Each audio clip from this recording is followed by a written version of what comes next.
नमस्कार किसान भाइयों, हमारे YouTube चैनल में आपका बहुत बहुत स्वागत है। आज हम आपके लिए डीएपी पर एक वीडियो लेकर आए हैं जिसमें हम आपको डीएपी की पहचान, डीएपी के उपयोग और डीएपी का रिजल्ट कितने दिन में आता है और इसका क्या प्राइस रहने वाला है, कितनी मात्रा में इसका उपयोग करना चाहिए, कौन कौन सी फसलों में इसका उपयोग करना चाहिए, इन सारी बातों की चर्चा करेंगे। तो वीडियो के अंत तक जरूर बने रहे। किसान भाइयों, किसी भी पौधे को अपना जीवन चक्र पूरा करने के लिए 16 मुख्य पोषक तत्वों की आवश्यकता होती है, जिसमें से अगर आप डीएपी यानी डाई अमोनियम फॉस्फेट देते हैं तो ये एक प्रकार का कॉम्प्लेक्स फर्टिलाइजर है जिसमें नाइट्रोजन 18% और फास्फोरस 46% तक होता है। अगर आपकी फसल में फास्फोरस अघुलनशील मात्रा में पड़ा हुआ है तो आप फास्फोरस घोलक बायो फर्टिलाइजर का उपयोग कर सकते हैं। अब बात कर लेते हैं डीएपी की पहचान की। तो ये दानेदार भूरे और काले रंग का होता है और रगड़ने पर यानी अगर फर्श पर आप इसको रगड़ेंगे, जूते से भी रगड़ेंगे तो टूटेगा नहीं, यानी कि पत्थर की तरह हार्ड होता है। और इसकी पहचान के लिए आप इसको तवे पर डाल दीजिएगा तो ये फूल जाएगा। अगर फूलता है तो ये ओरिजिनल डीएपी की पहचान है। और दूसरा परीक्षण आप इस तरह से कर सकते हैं कि चूने के साथ डीएपी को रगड़िएगा और आप इसे नाक के पास सूंघिएगा, तो अगर आपको तीखी यानी बहुत तीखी गंध आती है तो आपका डीएपी शुद्ध है। अब बात कर लेते हैं कि डीएपी को कितनी बार देना चाहिए और किस समय देना चाहिए। तो डीएपी को आपको बुआई के समय जरूर देना चाहिए।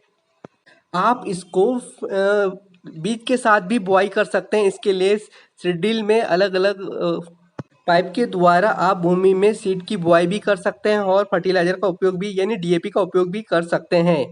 अब बात कर लेते हैं कि डीएपी का रिजल्ट कितने दिन में आता है। तो डीएपी का जो रिजल्ट है वो 8 दिन के बाद दिखना शुरू होता है और लगातार 4 महीने तक इसका धीरे धीरे धीरे आपकी फसलों को डीएपी यानी डाई अमोनियम फॉस्फेट धीरे धीरे फसलों को नाइट्रोजन और फास्फोरस देता रहता है। अब बात कर लेते हैं डीएपी को किन किन फसलों में देना चाहिए। तो इसे अनाज वाली फसलों में देना चाहिए, जैसे आपका गेहूं हुआ, धान हुआ, गन्ना हुआ। इनकी फसलों में अगर आप इनका उपयोग करते हैं तो अच्छी फसल आपकी बढ़िया होती है।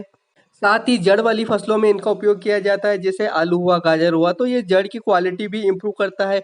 आप इसको फूल वाले पौधों में भी दे सकते हैं, जिससे कि फूल की क्वालिटी को बढ़ाता है और फूल की मात्रा को भी ये बढ़ाता है। आप इसको सब्जियों में भी दे सकते हैं और दलहनी तिलहनी सभी प्रकार की फसलों में इसका उपयोग कर सकते हैं। तो आप बात कर लेते हैं इसकी मात्रा की। तो 50 किलो प्रति एकड़ के हिसाब से इसका उपयोग किया जाता है। अगर आप गमलों में इसका उपयोग कर रहे हैं या खड़े पौधों में इसका उपयोग कर रहे हैं तो जड़ों के चारों ओर इसका उपयोग करना चाहिए।